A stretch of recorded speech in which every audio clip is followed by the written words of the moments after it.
დღე საქართველოს დამოუკიდებლობის დღეა 26 მაისი. ყველას გილოცავთ, რა თქმა უნდა, სამართლიანობას და სამართალს ეზეიმოს ამ ქვეყანაში და ვღირსებოდეთ ნამდვილი დამოუკიდებლობის შერგებას, ასე ვთქვათ. ძალიან ცუდი სურათი იყო დღეს, როდესაც დიუშენის სინდრომის მქონე ბავშვები და მათი მშობლები არ დაუშვეს დამოუკიდებლობის, ეროვნული დღის აღნიშვნისადმი მიძღვნილ ღონისძიებაზე. ესე იგი, რა გამოდის, რომ ვიღაცა ელიტამ თავისთავად შემოირაგა და ესეც ცალკე აღნიშნეს სახელმწიფოებრივი და ეროვნული დღე და კიდევ ერთხელ გამოჩნდა ამით, რომ ჩვენი შიშიმო პირების ადგილი ამ ქვეყანაში არ არის. უბრალოდ ხელისუფლება არ ხედავს ჩვენს ადგილს და არ თulis, რომ ჩვენ რაღაც ადგილი გვეკუთვნის ამ ქვეყანაში. ესე გამოდის. ეხლა რაც შეეხება გროვდება ხელმოწერები პეტიციაზე, რომ საქართველოს მოქალაქეები თანახმოვართ, რომ ჩვენი გადასახადებით შეკრებილი ბიუჯეტი დაიხარჯოს დიუშენის სინდრომის მქონე ბავშვთა მკურნალობაზე.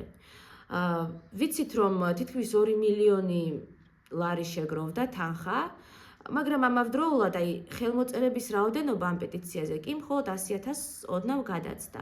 რაც კიდევ ერთხელ აჩვენებს, რამხელა არის სიტყვის ფასი და ძალა და როგორი რთულია ამ სიტყვის თქმა. ამიტომ ყველა იმ ადამიანს ძალიან მადლობელი ვარ, ვინც საჯაროდ აზიარებს და საჯაროდ ამბობს თავის პოზიციას, წერს თუ ვიდეოს იღებს, რასაც აკეთებს და მხარს უჭერს ამ ბავშვებს და მთელ შიშიმო თემს ამ ბავშვების სახით ამ წუთას.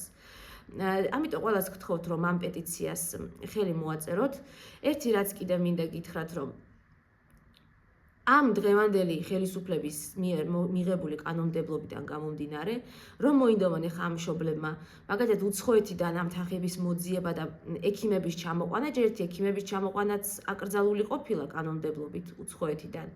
და მეორე, რომ მოინდომონ თანხების მოძიება, თუნდაც იმისთვის, რომ გამოავლინონ, რამდენი ბავშვი ჭირდება ის 3 მილიონიანი წამალი, უცხო ქვეყნის აგენტებად და უცხო ძალის ინტერესების გამტარებლებად მოინათლებიან და 8 წელი პარტიის წევრობა აეკრძალებათ, რაღაცა კომუნიზმში ცხოვრობთ, რომ ეს პარტიის წევრობას რო უკრძალავთ ჩვენივე მოქალაქეებს.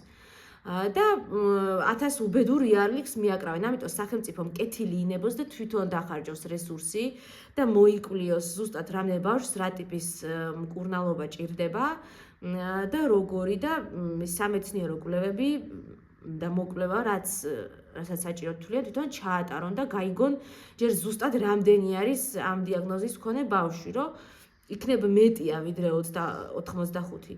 რაც შეეხება კიდე იმ დეზინფორმაციას, რომ 100-ობით მილიონი ჭირდება ამ ბავშვების მკურნალობას. ეგეც მტკნარი ტყუილია, იმიტომ რომ ის წამალი, რომელიც ყველაზე ძვირია ელევიდისი, შეიძლება და მიადგეს და გამოადგეს მხოლოდ რამდენიმე ბავშვს დღევანდელი მონაცემებით და შესაბამისად იქ კიდე სხვა წამლებია, რომლებიც გაცილებით უფრო იაფია.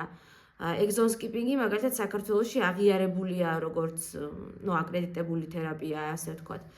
ამიტომ კეთილი ინებონ და მორჩნენ ამ დეზინფორმაციის და პროპაგანდის გავრცელებას და მოიკვლიონ რეალურად ვის რა მკურნალობა დაჭირდება და რა თანხებთან არის ეს დაკავშირებული და არ აშინებენ ხალხს რაღაც გაუგონარი ხარჯებით და თანხებით. თქვენ კი მინდა მხარდაჭერა გთხოვოთ კიდევ ერთხელ, რომ შევერთდეთ პეტიციას.